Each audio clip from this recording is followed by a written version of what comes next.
adoramos o teu nome, nos rendemos aos teus pés, consagramos todo nosso ser a ti. Exaltamos a ti, ó Rei Jesus, exaltamos a ti, ó Rei Jesus, adoramos o teu nome, nos rendemos aos teus pés, consagramos todo nosso ser a ti, consagramos todo nosso ser a ti, consagramos todo nosso ser a ti. Bom dia, irmãos. Mais uma vez, Deus dando o privilégio a nós, como Igreja Batista Bíblica do Simão, para louvar e cultuar o nome dele. Desde já, quero agradecer a todos, a igreja que tem orado, contribuído, que tem louvado o Senhor, mesmo no momento não podendo estar juntos como igreja, mas os irmãos têm feito isso em suas casas. Quero começar ou dar continuidade lendo um versículo, um texto da Palavra de Deus. E o texto que eu gostaria de deixar para os irmãos é Salmo de número 103, versículo 1 a 3. Diz assim: Bendiz, ó minha alma, ao Senhor, e tudo o que há em mim, bendiga ao seu santo nome. Bendiz, ó minha alma, ao Senhor, e não te esqueças de nenhum só de seus benefícios. Ele é quem perdoa todas as iniquidades, quem sara todas as tuas enfermidades. Que Deus possa aplicar em cada coração esse texto tão precioso da Palavra de Deus. Quero orar neste momento, agradecendo a Deus pelas tuas misericórdias, pelos teus benefícios, e por quem Ele é, e por perdoar os nossos pecados. Então, feche seus olhos, acompanhe a oração, leve seus pensamentos ao Senhor neste momento. Pai, eu quero te agradecer por esse dia, quero pedir ao Senhor que continue, ó Deus, com a tua boa mão sobre o teu povo, sobre cada um de nós, e que este culto que vamos prestar ao Senhor, o Senhor se agrade, ó Deus, e nós agradecemos porque Jesus Cristo, o teu Filho amado, veio a este mundo, morrer numa cruz, e assim hoje, como nós cremos em Cristo Jesus como nosso Salvador, nós temos esse privilégio de poder adorar o Senhor por meio de Cristo Jesus. Abençoe tua igreja neste momento, nós oramos em nome de Jesus. Amém.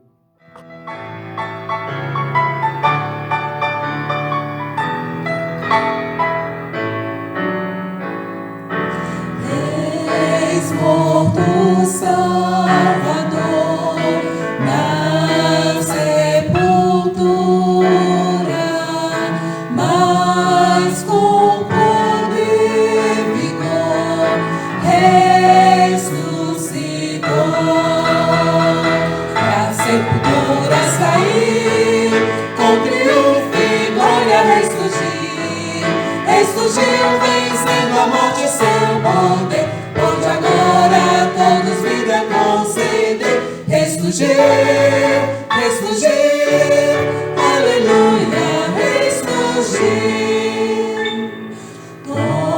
Tomaram precaução com seu sepulcro, mas tudo foi em vão para o reter.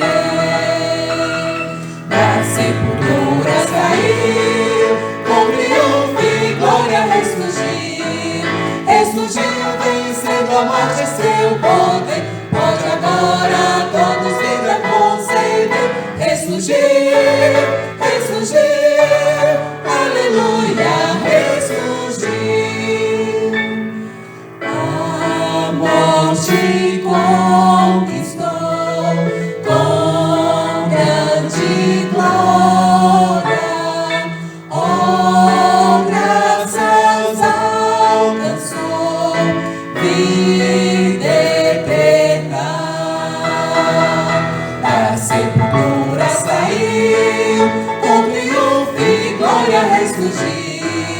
ressurgiu, vencendo a morte e seu poder.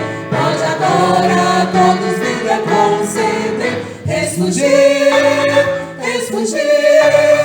aleluia, ressurgiu.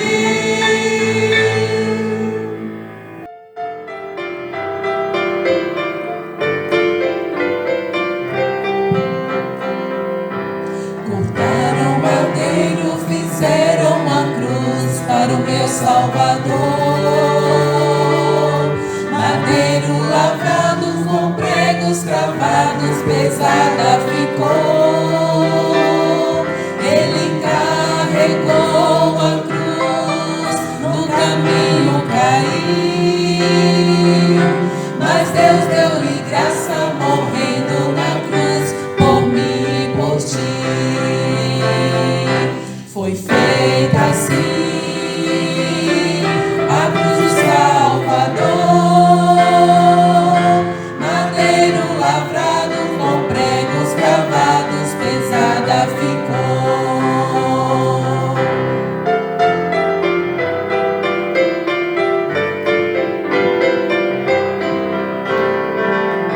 Chegando ao Calvário, pregaram a cruz, o meu Salvador. A coroa de espinhos, sua fronte sangrada, ao Pai suplicou. Transpassado de dor ficou o meu Salvador. Às 6 horas da tarde inclinou a cabeça e ali expirou. Foi feito assim a cruz do Salvador. Madeiro lavrados com pregos cravados, pesada ficou. Foi feito assim a cruz do Salvador. Madeiro lavrado com pregos cravados, pesada ficou.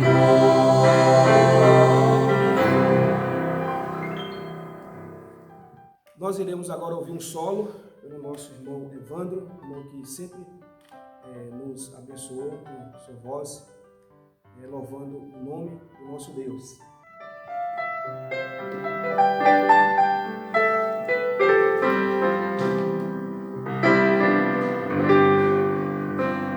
Sempre que eu leio a história de Cristo, eu fico a pensar com grande emoção do privilégio que muitos tiveram de vê-lo, seu rosto, sentir sua mão.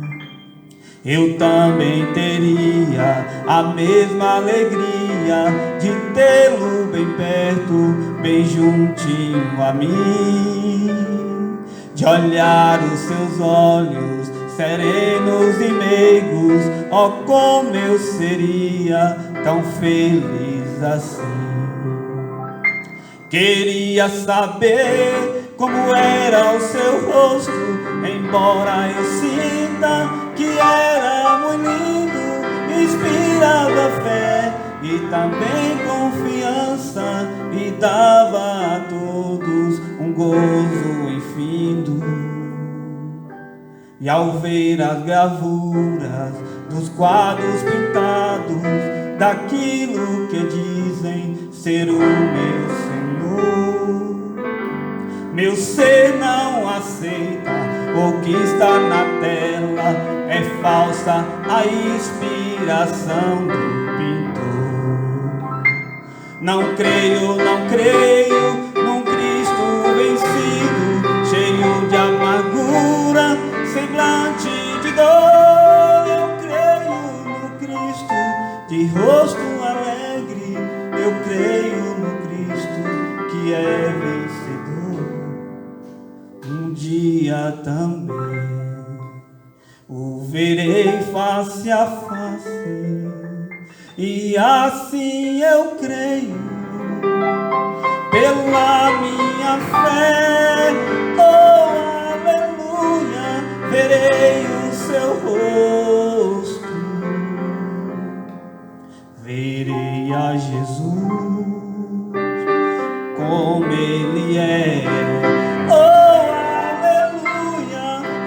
verei o seu rosto, verei a Jesus como Ele é.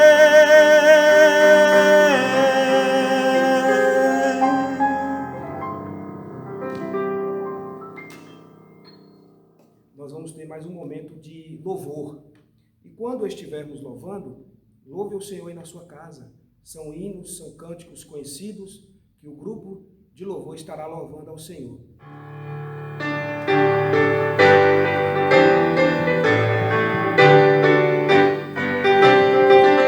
Deus enviou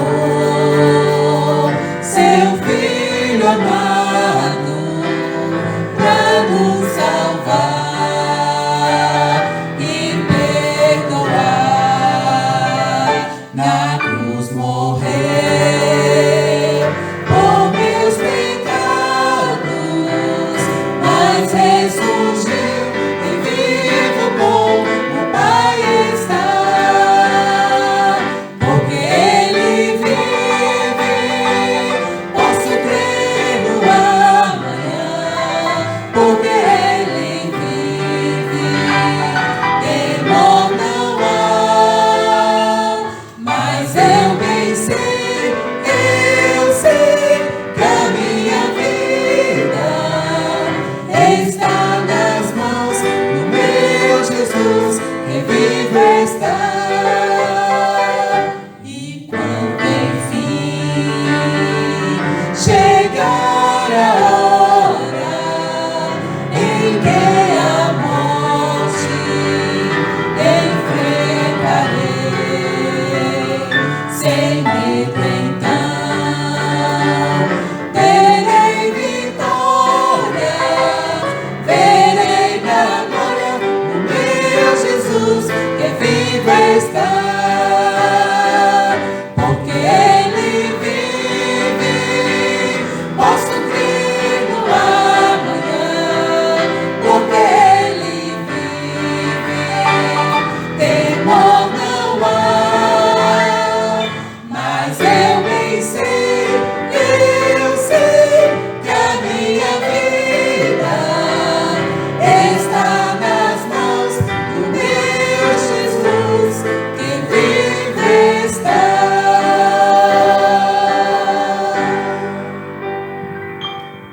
Amém. Quero aqui deixar alguns avisos para a igreja. E o primeiro aviso é com relação à volta aos cultos. Nessa semana foi anunciado, falado sobre algumas fases que terão sobre a reabertura de algumas atividades. E lá nós vimos que igrejas, escolas e outras coisas mais, elas estão na quinta fase, por tempo indeterminado. Então, nós ainda não temos assim uma data concreta para a reabertura dos cultos. Tá bom? Quero dizer também que os irmãos continuem levando seus dízimos, suas ofertas com o tesoureiro. Quero lembrar também aos irmãos com relação ao carro. Eu lembro que nós compramos o carro e ainda não foi o valor não foi ainda conseguido. Mas quero lembrar os irmãos sobre esse compromisso do nosso carro que foi comprado, tá bom? Nós vamos agora ouvir a palavra de Deus com o nosso irmão, pastor Alonso. E vamos ficar atentos ao que Deus tem para nos falar nesta manhã. Amada igreja, queridos irmãos, a graça e a paz do nosso Senhor Jesus Cristo. É bem verdade que nós não estamos juntos fisicamente, no entanto, nós estamos unidos no sangue de Cristo, unidos pelo sangue de Cristo, para adorá-lo na beleza da sua santidade. Nós queremos agora meditar na palavra de Deus e para isso eu quero convidá-los a abrirem as suas Bíblias na carta de Paulo aos Gálatas. Gálatas capítulo 1, nós leremos a partir do versículo 6, diz assim a palavra de Deus, nós leremos até o 9. Estou muito surpreso em ver que vocês estão passando tão depressa daquele que o chamou na graça de Cristo para outro evangelho, o qual na verdade não é outro. Porém, há alguns que estão perturbando vocês e querem perverter o evangelho de Cristo. Mas ainda que nós, ou mesmo um anjo vindo do céu, pregue a vocês um evangelho diferente daquele que temos pregado, que seja anátema. Como já dissemos, e agora repito, se alguém está pregando a vocês um evangelho diferente daquele que já receberam, que esse seja maldito, que esse seja anátema. Você compreende o verdadeiro evangelho? Você entende, você sabe, você vive a realidade do evangelho puro e simples? A vida eterna e a bênção eterna depende disso. O apóstolo Paulo ele é extremamente duro nesta carta.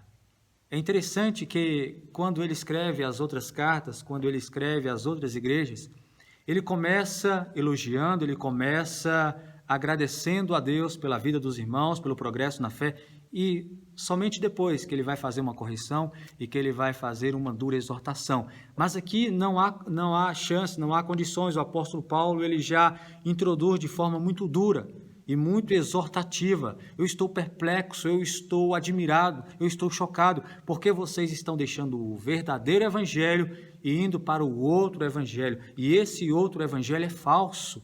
Esse outro evangelho é maldito, e quem prega esse evangelho também é maldito, e mesmo se eu pregar esse outro evangelho, eu sou maldito. O apóstolo Paulo ele vai além, ele diz, se um anjo vier pregar esse evangelho, que também seja maldito. Qual é esse outro evangelho?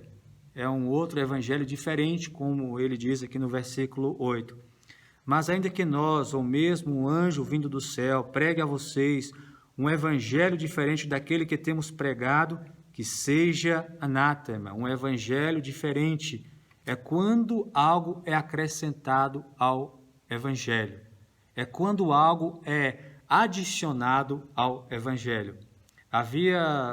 Tinha chegado mestres naquela igreja, homens que estavam ensinando esse outro evangelho. Eles estavam dizendo que Cristo não era suficiente. Cristo era necessário, mas não era suficiente. Era Cristo e mais a observância, o cumprimento dos rituais judaicos. Ou seja, o que eles estavam dizendo é Cristo mais guardar as leis. É Cristo e mais a circuncisão. É Cristo e mais os dias festivos. É Cristo e mais a observância da lei. E Paulo diz no capítulo 5, no versículo 1, para a liberdade foi que Cristo nos libertou. Por isso permaneçam firmes e não se submetam de novo ao jugo de escravidão. No versículo 4, Paulo diz, vocês que procuram justificar-se pela lei estão separados de Cristo, vocês caíram da graça. Vocês que tentam se justificar, vocês que tentam buscar a salvação pela lei, vocês decaíram da graça.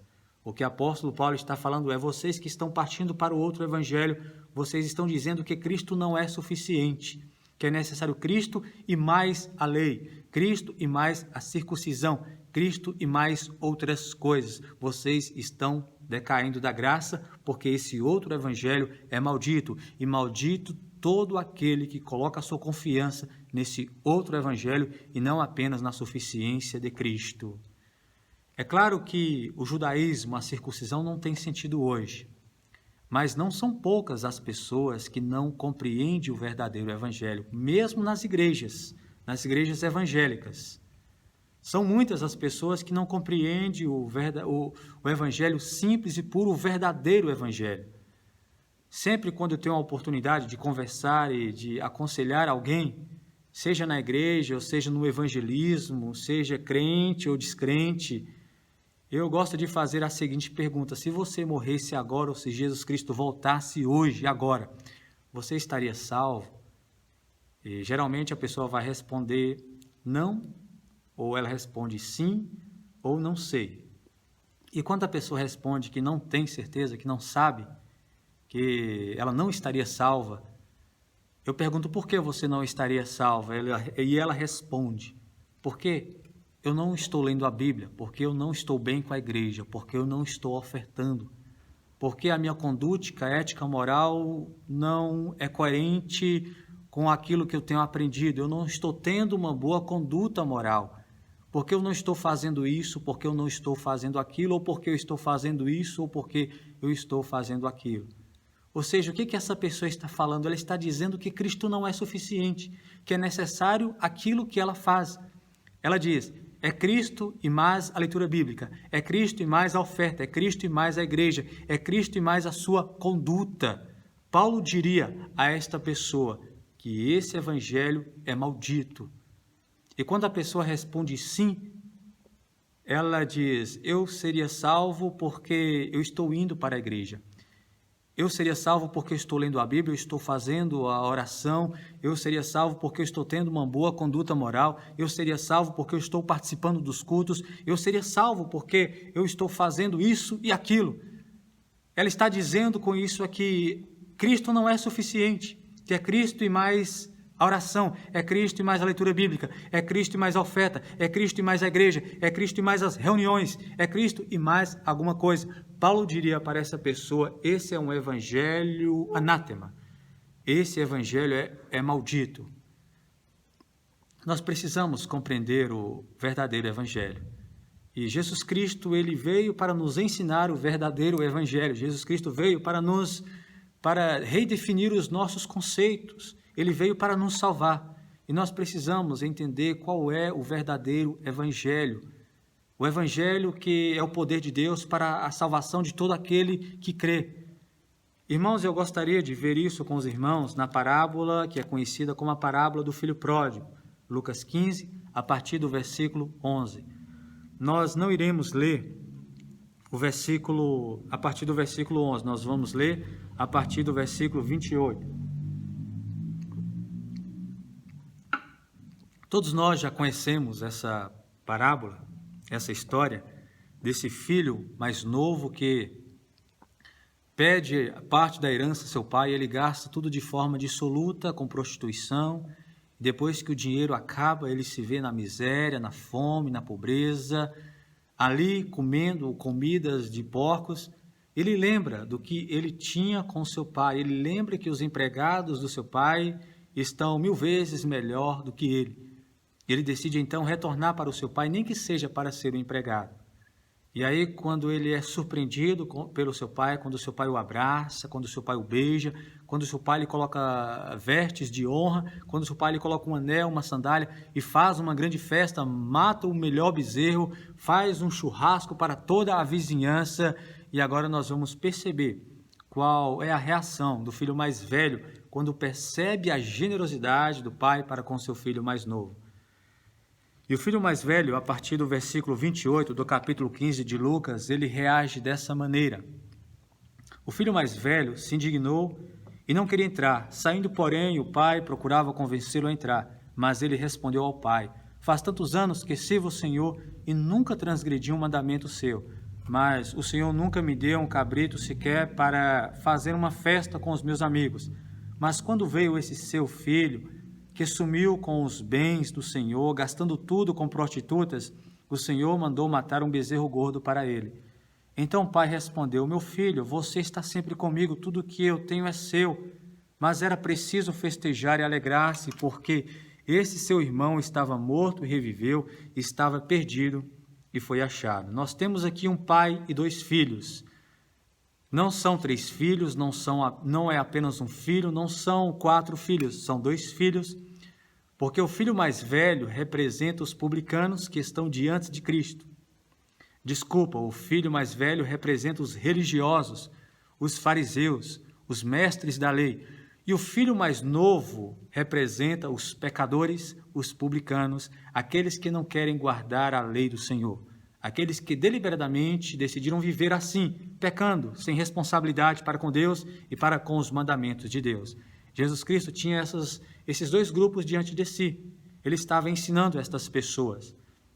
Ele tinha os fariseus, os mestres da lei, aqueles que tentavam a toda risca guardar todos os mandamentos, e tinham também os publicanos, os pecadores, aqueles que não se importavam muito com as leis de Deus. E o filho mais novo representa justamente esses pecadores, que não queriam obedecer à lei de Deus, que não tinham responsabilidade para com a lei de Deus. E o filho mais velho representa os mestres da lei, os religiosos, aqueles que tentavam guardar toda a lei de Moisés. Existia na lei de Moisés 613 leis, e eles buscavam obedecê-las todas e se orgulhavam desse esforço em cumprir a lei. E Jesus Cristo, ele está ali diante desse grupo de pessoas porque ele quer redefinir alguns conceitos. Ele quer quebrar, destruir alguns conceitos e construir outros conceitos. E nesse ensinamento, nessa construção, nessa palavra do Senhor Jesus Cristo, nós aprendemos sobre o que é o verdadeiro Evangelho. E um dos conceitos importantes que Jesus Cristo quer passar, quer redefinir para aquela sua audiência é o que é o pecado. Os fariseus, aquele grupo de pessoas que buscavam a todo custo observar a lei, eles entendiam que pecado era desobedecer um dos mandamentos. Existia vários mandamentos, 613 mandamentos. E para eles quebrar um dos mandamentos era pecado. E realmente, pecado é transgredir a lei, é desobedecer a Deus. E eles entendiam que o filho mais novo estava em pecado porque ele desonrou o pai. Ele não consentia mais no seu coração o seu pai. Para ele, o seu pai já tinha morrido. Ele pediu a herança antes do pai morrer. Ele gastou com prostitutas, ele quebrou a lei. Ele comeu comida com os porcos. Isso é um escândalo para os judeus, ele pecou. Então, esse mais novo está em pecado, era da forma como os fariseus entendiam, e de fato ele estava em pecado. Mas Jesus demonstra aqui que o mais velho também está em pecado. O coração do mais velho está distante do Pai, mesmo que ele esteja fisicamente próximo ao Pai. E Jesus Cristo, ele dá um nó na cabeça dos fariseus e dos publicanos também, ensinando e falando que o filho mais velho também está em pecado.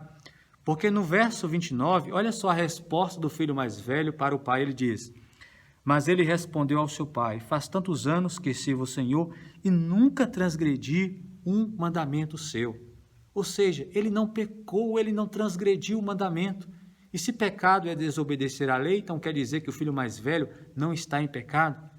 Mas aqui Jesus Cristo nos ensina que pecado não é apenas transgredir e desobedecer à lei. Pecado é não amar a Deus acima de todas as coisas. O filho mais novo estava em pecado porque ele amava mais as coisas do pai do que o pai. E a estratégia dele foi: pai, me dá a parte que me cabe, porque eu quero desfrutar da minha vida. Eu amo mais o dinheiro, eu amo mais a minha herança. Eu não amo o Senhor, para mim o Senhor já morreu. E a estratégia dele foi pegar os bens e gastar o seu dinheiro de forma absoluta. Mas o filho mais velho não ama também o seu pai. Ele estava ali obedecendo o seu pai, mas de olho nos bens, na fazenda, na herança do seu pai. Porque se ele amasse o seu pai, ele iria se alegrar com a alegria do pai. O pai se alegrou, e quando você ama uma pessoa, você se alegra com a alegria daquela pessoa. E esse filho mais velho, ele não se alegrou com a alegria do pai, ele ficou chateado com o pai. Ou seja, ele estava obedecendo ao pai para, na primeira oportunidade que surgisse, ele colocasse o dedo na cara do pai e cobrasse os seus bens e cobrasse o seu dinheiro. Pai, há tanto tempo que eu estou aqui com o Senhor e o Senhor nunca me deu um cabrito. Ou seja, nem o filho mais novo, nem o filho mais velho amavam o pai. Ele estava ali apenas de olho nas coisas boas do pai, nos bens do pai, mas não amava o pai. E Jesus Cristo nos ensina que pecado não é apenas desobedecer a Deus, pecado é não amar a Deus acima de todas as coisas. Perguntaram a Jesus Cristo qual é a lei e os profetas? E Jesus Cristo, ele disse: qual é o maior dos mandamentos? E Jesus Cristo respondeu: o maior dos mandamentos é amar a Deus de toda a sua alma, de todo o seu coração, de todo o seu entendimento, de toda a sua força. Esse é o maior, esse é o primeiro mandamento, amar a Deus. Adorar a Deus acima de todas as coisas. E quando nós adoramos, por exemplo, nós amamos mais os nossos filhos, nós amamos mais os nossos pais, nós amamos mais o nosso emprego, nós amamos mais as pessoas às quais nós nos relacionamos, nós estamos em pecado. Pecado é não amar a Deus acima de todas as coisas. Nós podemos incorrer nesse erro, amando apenas as bênçãos de Deus, mas não amando a Deus. Amando mais um jogo no celular do que ter prazer na presença de Deus. Amar mais uma série na Netflix do que ter prazer na presença de Deus. Amados irmãos, esse filho mais velho, ele estava em pecado, da mesma forma como o filho mais novo estava em pecado. Eles não amavam o Pai acima de todas as coisas. Amar a Deus acima de todas as coisas é o que Deus ele quer para cada um de nós. E não amá-lo é estar em pecado. E o outro conceito que Jesus Cristo nos ensina aqui é o que é salvação. O que é salvação? Para os fariseus, para os doutores da lei, salvação era você cumprir todos os mandamentos. Um dia você estaria diante de Deus no céu e Deus pegaria todos aqueles preceitos, os 613 mandamentos, e colocaria e diria: você conseguiu cumprir uma boa porcentagem, então você está salvo. Venha, entre no meu reino. Eles entendiam dessa forma que salvação estava intrinsecamente ligado com a sua obediência às leis. Mas aqui Jesus Cristo nos dá outra definição do que é salvação. Salvação não é o que o homem faz, o esforço do homem para alcançar o céu, para alcançar a salvação.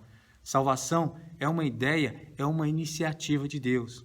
Foi o pai aqui nessa parábola que saiu ao encontro do filho mais novo. E foi o mesmo pai que saiu ao encontro do filho mais velho. A salvação é o escândalo da graça. É a festa mais ilógica. Porque aquele filho mais novo, ele não merecia uma festa. Ele não merecia ser acolhido pelo pai. E é tanto que ele fala: eu vou e eu sei que eu decepcionei o meu pai, mas nem que seja para ser um empregado. Eu não mereço ser mais o filho dele. Mas quando o pai o avista, aquele menino que eu considerava como morto, aquele menino que o desonrou, aquele menino que gastou todo o dinheiro com prostitutas, aquele menino que comeu comida de porcos, o pai ele suspende a sua manta, a sua roupa e corre na direção do seu filho e abraça o seu filho, e beija o seu filho e coloca um anel no seu filho, vertes no seu filho, calça um calçado no seu filho e faz uma grande festa, um grande banquete para o seu filho. Salvação é Deus correndo na direção do pecador. Salvação é uma iniciativa de Deus.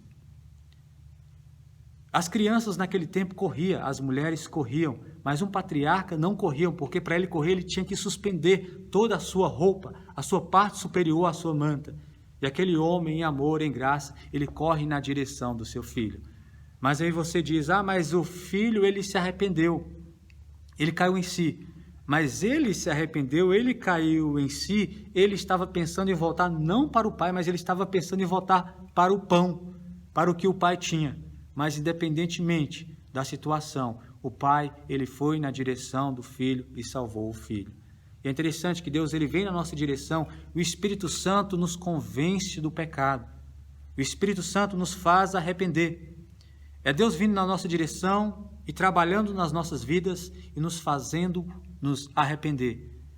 E às vezes nós temos que arrepender, às vezes não temos que arrepender das coisas erradas que nós fizemos e temos que arrepender também das coisas certas que nós fizemos. Arrepender das coisas certas que fizemos com as motivações erradas. Nós sempre nos arrependemos das coisas erradas, das prostituições, dos maus pensamentos, das idolatrias, da falta de fidelidade a Deus. Nós nos arrependemos das prostituições, como o filho mais novo fez. Mas é necessário nos arrependermos também das coisas certas que nós fazemos com as motivações erradas.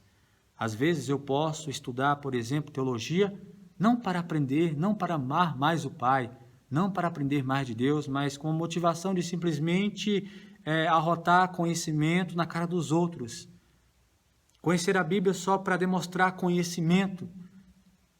Eu posso estar na igreja não apenas por amor ao Pai, mas simplesmente por um ativismo religioso. Eu posso me vestir de tal forma não por amor ao Pai, mas por querer demonstrar algum sentimento que é, digamos que de forma incoerente, aquilo que o Pai tem para nós. Nós devemos nos arrepender das coisas erradas e das coisas certas que nós fazemos com a motivação errada. Nós estamos ofertando, dando dízimo, evangelizando, porque nós amamos ao Pai ou porque tem algumas questões, alguns sentimentos escusos nos nossos corações, querendo evidência, querendo demonstrar alguma coisa dessa forma. Amados irmãos, salvação é Deus vindo na nossa direção e trabalhando em nós. Nós estávamos mortos nos nossos delitos e pecado, e quem está morto não consegue viver. Mas Deus, Ele veio e nos deu vida, estando nós mortos nos nossos delitos e pecado. Ele nos ressuscitou, Ele nos deu vida, nós nascemos de novo. O apóstolo Paulo, ele diz que nós somos salvos pela graça do Senhor Jesus Cristo. Não é mediante as obras, é mediante a fé no Senhor Jesus Cristo, a graça que Ele nos concede. Isso não vem de nós, é um dom, é um presente de Deus. Foi o Pai que correu em direção ao filho mais novo e foi ao Pai que foi em direção ao filho mais velho. Salvação é uma iniciativa de Deus. É interessante que alguém teve que pagar esse prejuízo, alguém teve que pagar a vinda daquele filho mais novo. Alguém teve que pagar, por exemplo, o anel que o filho mais novo recebeu do pai. Alguém teve que pagar a nova roupa, a nova veste. Alguém teve que pagar a sandália. Alguém teve que pagar aquela festa, o bezerro. E quem era essa pessoa que iria pagar tudo aquilo, toda aquela festa, todo aquele preparativo? Quem ia pagar aquela festa era o filho mais velho. O pai disse ao filho mais velho, então o pai respondeu, meu filho, você está sempre comigo, tudo que eu tenho é seu. Ou seja, o filho mais velho estava chateado porque tudo era dele. E como o filho mais novo chegou, quem iria pagar, iria sair do bolso dele tudo aquilo que estava sendo direcionado para o filho mais novo. Aquela festa, aquele bezerro era do filho mais velho. Ele que iria pagar. Por isso ele estava chateado, por isso ele estava zangado com o pai. E é interessante, amados irmãos, que nós temos um irmão mais velho. E o nosso irmão mais velho não são os fariseus. O nosso irmão mais velho não são os judeus, não são os publicanos. O nosso irmão mais velho é o Senhor Jesus Cristo. E Ele pagou tudo na cruz do Calvário para a nossa salvação, para que nós fôssemos herdeiros e co-herdeiros de Deus, juntamente com Ele. Ele pagou todas as coisas. E Ele não pagou de forma constrangida, Ele não pagou de forma contrária à sua vontade, Ele se voluntariou. Ele quis pagar, Ele se alegrou em pagar. E Ele pagou um grande preço lá na cruz do Calvário para que nós pudéssemos participar da festa, para que nós pudéssemos ser o motivo dessa festa, para que nós pudéssemos ter a salvação, para que nós pudéssemos ser acolhido pelo Pai. Jesus Cristo, Ele é o nosso irmão mais velho. Então nós aprendemos aqui, amados irmãos, que pecado é não amar a Deus acima de todas as coisas. É isso que Deus quer para os seus filhos, que o ame, que o adore acima de todas as coisas. E nós aprendemos aqui também que salvação, que o Evangelho é Jesus Cristo vindo na nossa direção, essas boas novas dele vindo e nos salvando. Nós que estávamos mortos nos nossos delitos e pecados. E o outro conceito que ele nos ensina aqui é sobre santidade. O que é santidade? Santidade é uma resposta ao amor de Deus. Agora nós vamos para a igreja, agora nós temos comunhão, agora nós temos prazer em ler as Escrituras, não para ser salvo, não para buscar a salvação, mas nós temos prazer de ler a Bíblia, de orar, de estar com os irmãos, de cantar, de aprender da palavra de Deus e de viver corretamente para Deus, porque nós fomos salvos. As boas obras, elas não são a raiz, elas são os frutos da salvação. Nós agora amamos a Deus porque Ele nos amou primeiro.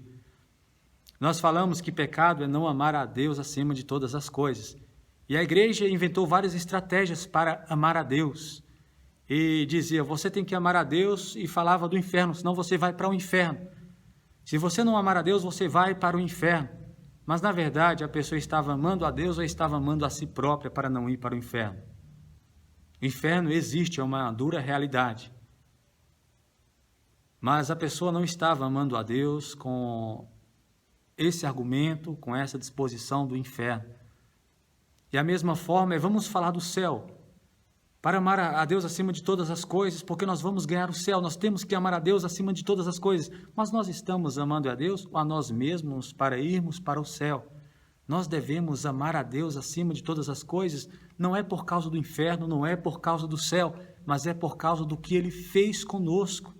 Nós devemos amar a Deus porque Ele nos amou primeiro e nós devemos amá-lo. Sim, Ele nos tirou do inferno, sim, Ele nos dará o céu, mas nós o amamos porque Ele nos amou primeiro. Tem uma história de um homem, de um hindu, que ele adorava vários deuses. O hinduísmo na Índia é terrível. A barata é Deus, um elefante é Deus, uma vaca é Deus. E ele se via sempre se esforçando para conseguir redenção. Ele dava dinheiro, ele se sacrificava, ele dava tempo e dava todos os seus recursos aos vários deuses. E um dia ele ouviu o evangelho do Senhor Jesus Cristo pelo missionário. Ele ouviu que Deus amou o mundo de tal maneira que deu seu único filho, para que todo aquele que nele crê, para que todo aquele que nele crê, não é para todos aqueles que fazem alguma coisa, é apenas crê, não pereça, mas tenha a vida eterna. E nesse instante, ele abriu seu coração para o evangelho. Ele aceitou Jesus Cristo como o único Senhor e Salvador. Ele creu no Senhor Jesus Cristo. E ele dedicou toda a sua vida ao Senhor Jesus Cristo. Agora não buscando a salvação, mas uma resposta em gratidão. Isso foi uma boa notícia do evangelho. Quando ele ouviu essa notícia que alguém morreu por ele, ele sempre estava acostumado a sacrificar, a pagar, a fazer. Mas de repente ele ouviu a boa notícia de que o Filho de Deus pagou, o Filho de Deus fez, o Filho de Deus morreu por ele. E ele compreendeu essa boa notícia e tudo o que ele fazia agora não era para buscar a salvação, porque ele já era salvo. Tudo o que ele fazia era uma resposta em gratidão àquilo que Deus fez por ele.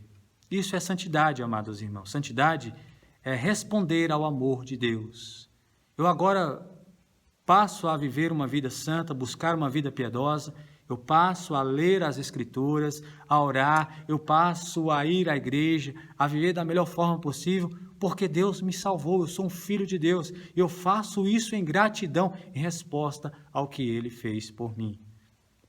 Para terminarmos, imagina se no outro dia, esse filho mais novo, ele acorda, e ele está com um pijama que ele não merece, com uma roupa que ele não merece.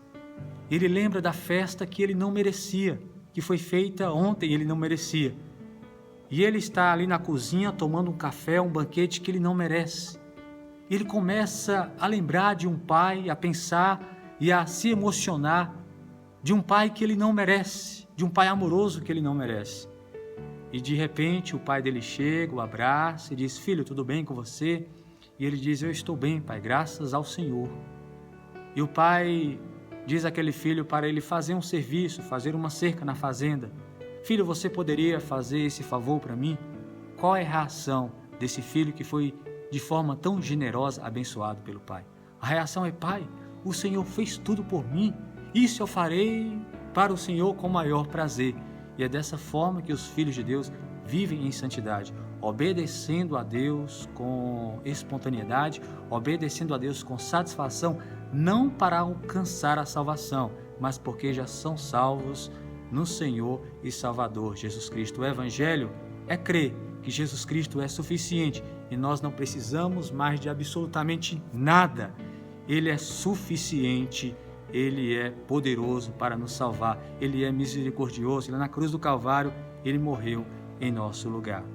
Amados irmãos, tudo que nós fazemos agora é uma resposta àquilo que Ele fez conosco. Nós o amamos porque Ele nos amou primeiro. Que Deus assim nos abençoe. Amém?